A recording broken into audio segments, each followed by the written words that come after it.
भौतिक जीवन जीने के लिए दो प्रकार के विचार है, आधुनिक विचार और वैदिक विचार। हमारे लिए कौन सा विचार अच्छा है वो हम समझते हैं। जीवन जीने के लिए हमको पानी चाहिए।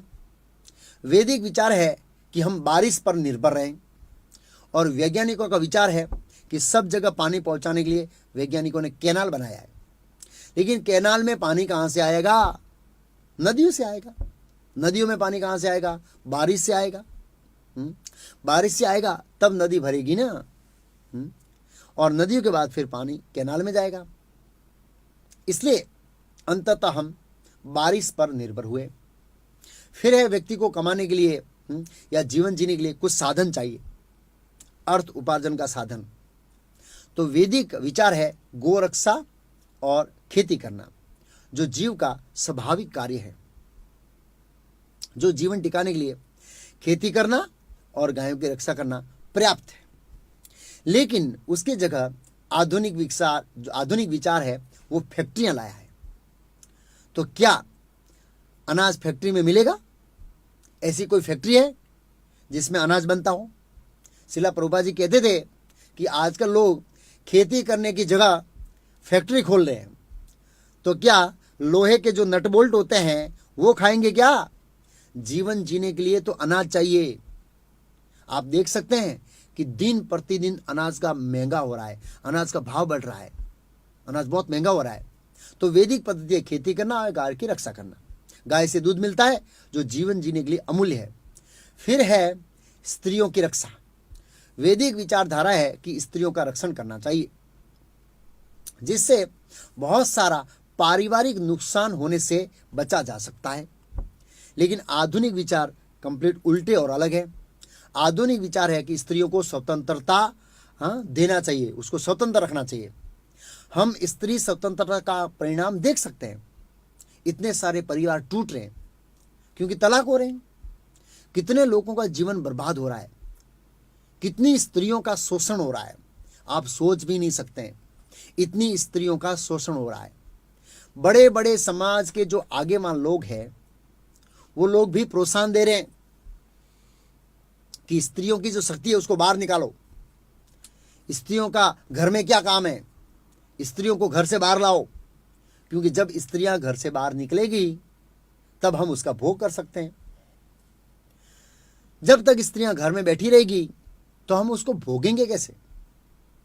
इसलिए मूर्ख नेता, समाज के आगेवान बाहर लाने का प्रयास कर रहे हैं। तो स्त्रियों को माता पिता के संरक्षण से बाहर लाओ, ये लोग ऐसे सोचते हैं, ताकि हम उसका शोषण कर सकें। इसलिए वैदिक विचार है कि स्त्रियों की रक्षा होनी चाहिए। फिर है शिक्षण। वैदिक समय में शिक्षण गुरुकुल में मिलता था, जहां बच्चों को चरित्र का निर्माण किया जाता था।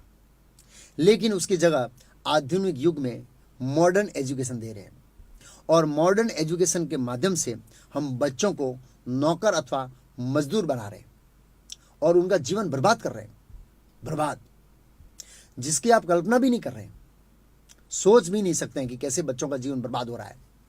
जब कोई लड़का कॉलेज से निकलता है तो आप उस लड़के के चरित्र से जान सकते हैं कि उसका शिक्षण उसने कैसा लिया है, उसको शिक्षण कैसा मिला है। फिर है ट्रांसपोर्टेशन।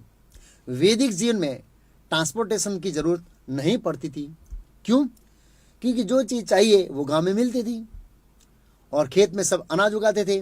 बाहर जाने की जरूरत नहीं थी क्योंकि लोग आड़ोस पाड़ोस में नजीक रहते थे। लेकिन अभी तो उल्टा है।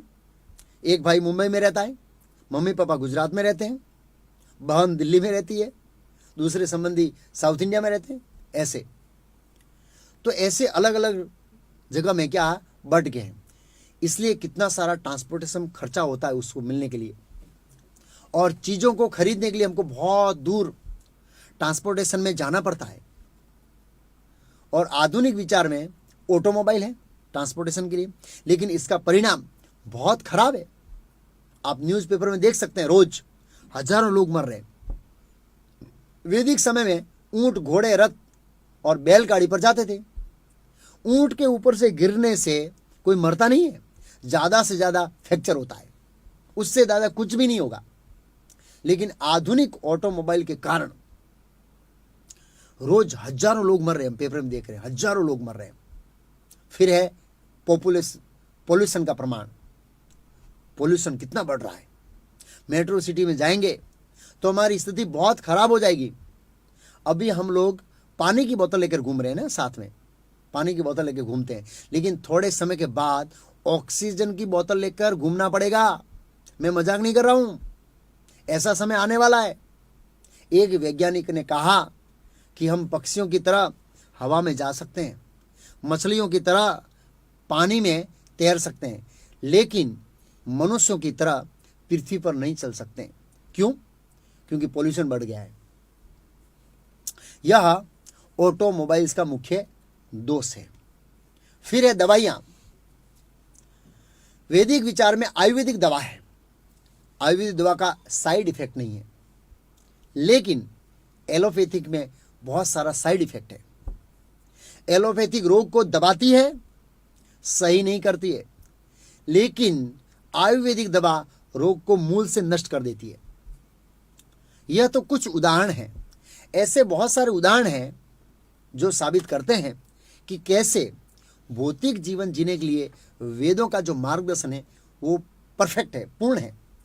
क्योंकि वेद शास्त्र स्वयं पूर्ण है,